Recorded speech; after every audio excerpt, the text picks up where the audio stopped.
అందరికీ ప్రభునామమున శుభములను తెలియజేస్తున్నాను.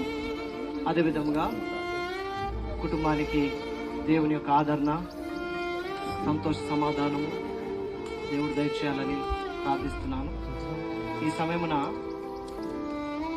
నాకు మేనత్త ఇవమ్మ కాదు, కానీ నేను అత్తమ్మ అని పిలిస్తే తను ఒప్పుకోకపోయేది.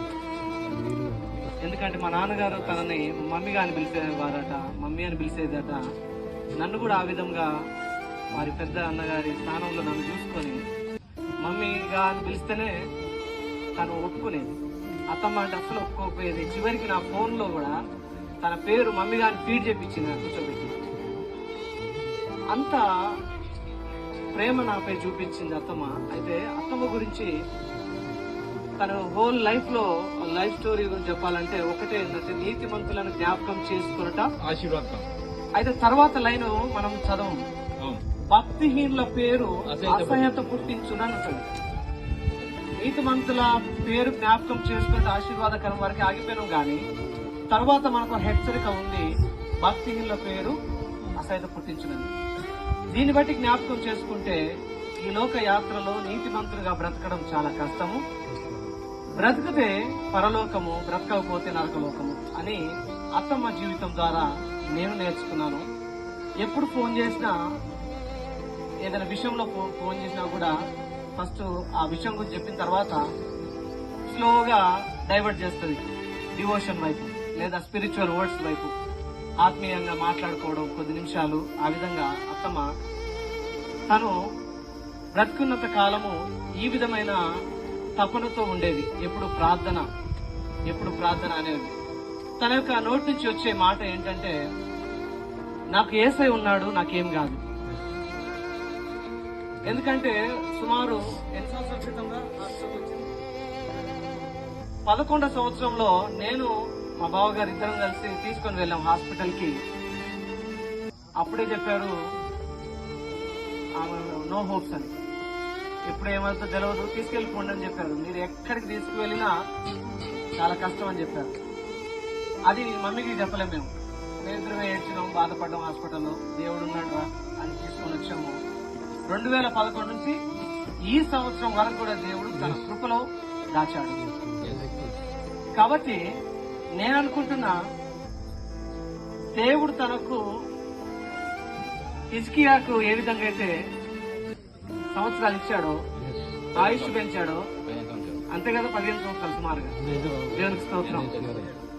So celebrating the life of Mammakka is a great thing. అలా అని మనం గమనిస్తే తను హార్ట్ స్ట్రోక్ తో చనిపోయింది, కానీ నీతిమంతురాలుగా చనిపోయింది. ఇదే సిచ్యువేషన్ లో ఒక వ్యక్తి చనిపోయాడు. ఆయన పేరు మైకేల్ జాక్సన్. 150 సంవత్సరాలు బ్రతకాలనుకున్నాడు. 12 మంది డాక్టర్లను, డోనర్స్ ను, ఆర్గన్ డోనర్స్ అందరిని అరేంజ్ చేసుకున్నాడు. 150 సంవత్సరాలు నేను బ్రతుకుతా అని సంతోషపడ్డాడు, కానీ 50 సంవత్సరాలకే చనిపోయాడు. 2009 సంవత్సరంలో చనిపోయాడు.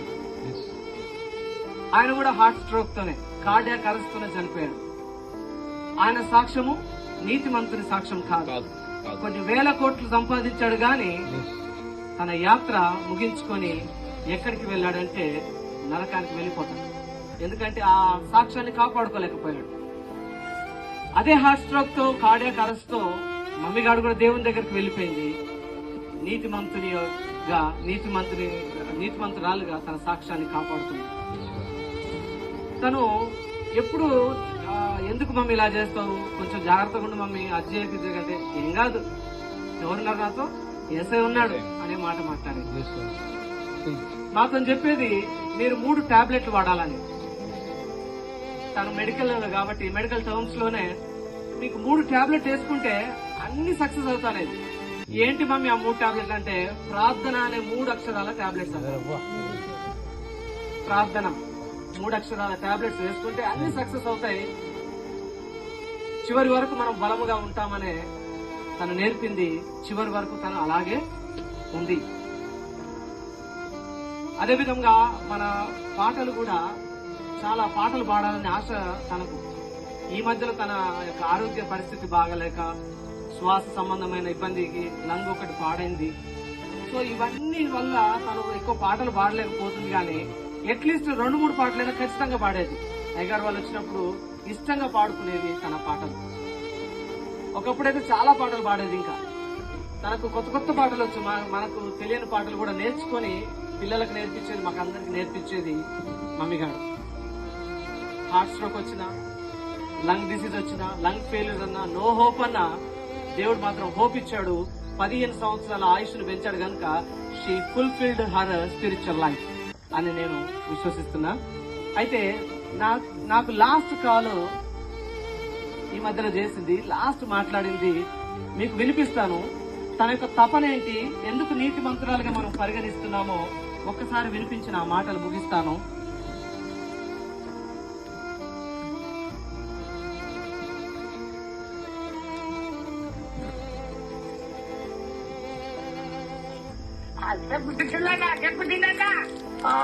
మన పిల్లలు తారేదమ్మా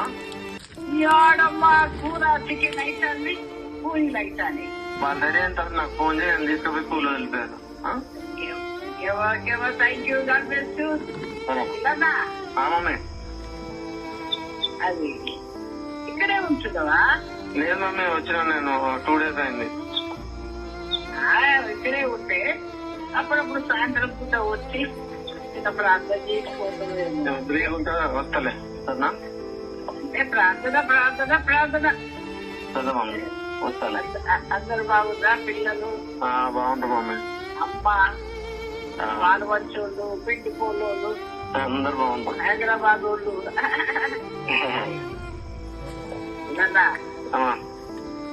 రోజులు గడుస్తున్నాయి, మనుషులలో మార్పు లేదు.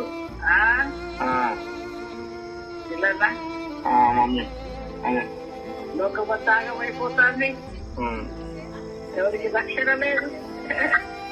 దేవుడు అక్కడ దగ్గర ఉంది కదా, అందుకే అట్లా. పంచక్క పిల్లలు ఎట్టున్నారు? బాగుండు మమ్మీ.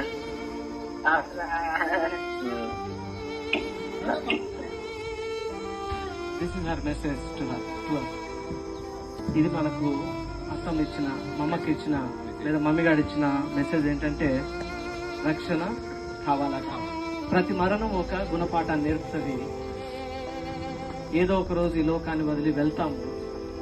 కాబట్టి ముందుగానే మనము దేవుల్లో ఆత్మీయ స్థితిలో మనం కాపాడుకుంటూ మన పరుగు కడముట్టించే వరకు ఈ విధంగా మమ్మీ గారి వలె మనము దేవుని యొక్క రాజ్య వ్యాప్తిలో ముందుకు సాగుదాం. అలాంటి కృప దేవుడు దయచేయండి. ఆమేన్.